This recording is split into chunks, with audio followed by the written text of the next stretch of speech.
and Rick says it's a very good idea to include plenty of photos of the affected area in your work order. That way the physical plant knows exactly what to look for. But the University Disability Support Service has actually been thinking ahead for projects. Just follow this sidewalk and you'll wind up here at the newly uncovered amphitheater that's going to be used for a variety of events. Of course, spring break isn't all about staying productive. It's good to take some time to relax. It's a good idea to spend some of your relaxation time outside in a stimulating environment. Keep your mind active outdoors and take a little bit of a break.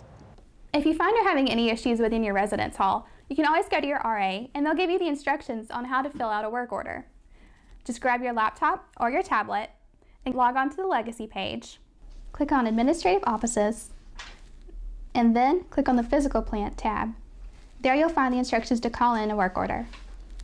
This is Kusa the Owl and his handler Katie. They're here from the Alabama Wildlife Center. I'm Hannah Bell, and coming up on Falcon Weekly, I'll show you what magic brought them here to Napier. Part of the beauty of the University of Montevallo is the rich history shining through its educational facilities and residence halls. And Hanson Hall is no exception. The centrally located women's residence hall still contains many antique features. And although the features allow the character of the building to show, they also show the potential danger of age and wear. Sophomore Paris Nelson has lived in Hanson throughout her time at the university.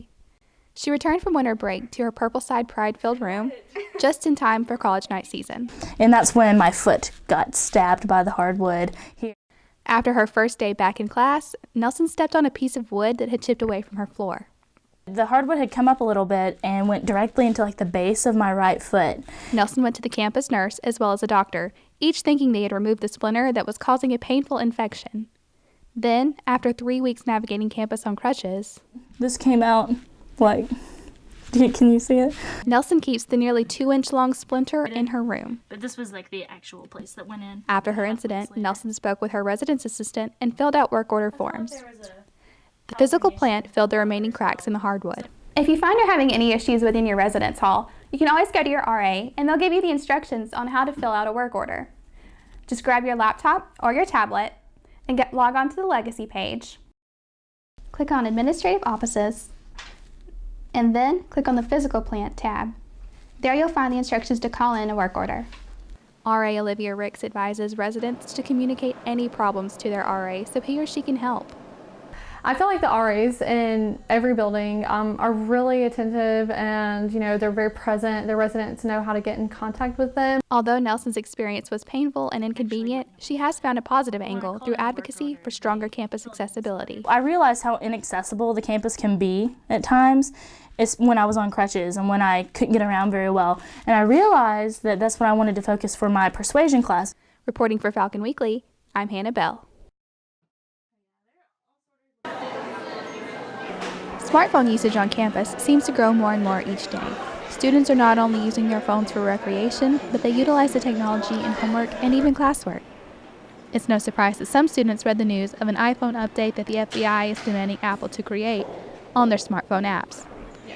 So I read that the FBI is trying to get Apple to create an entirely new processing system, like a whole new iOS that has some gap in the back door that will allow Apple to go into any one phone that they physically have in their hand. Following the terrorist shootings in San Bernardino, the FBI has recovered the iPhone belonging to one of the shooters. Now the government is asking Apple to find a way to access the information on this phone. In a message to its customers, Apple explained why it is resisting the creation of such a software. Apple explained that once this type of software is created, anyone with the right technology could potentially gain access to the private information stored on any phone that they have in their physical possession. And it's more than messages, pictures, and Snapchats that are at risk. Any financial information stored on your phone through Apple Pay or health information could become accessible to anyone. iPhone user Kristen Oswald is concerned that her family could be affected. My bank account is also my mom can get into my bank account, they could get into hers, and then they could get into all of my dad's information too, just through going from me. Catherine Nally says the idea is ridiculous. Once Apple can do it, I don't see any reason why other people won't be able to do it, and I think that it creates a system that's unsafe for everyone. Although the idea of this so-called back door has some students unsettled, not everyone is totally against the plan. Jane Goodman says she thinks the idea could be helpful, but as an optional accessory for future users. You're kind of infringing on people's rights a little bit if it's mandatory. Reporting for Falcon Weekly, I'm Hannah Bell.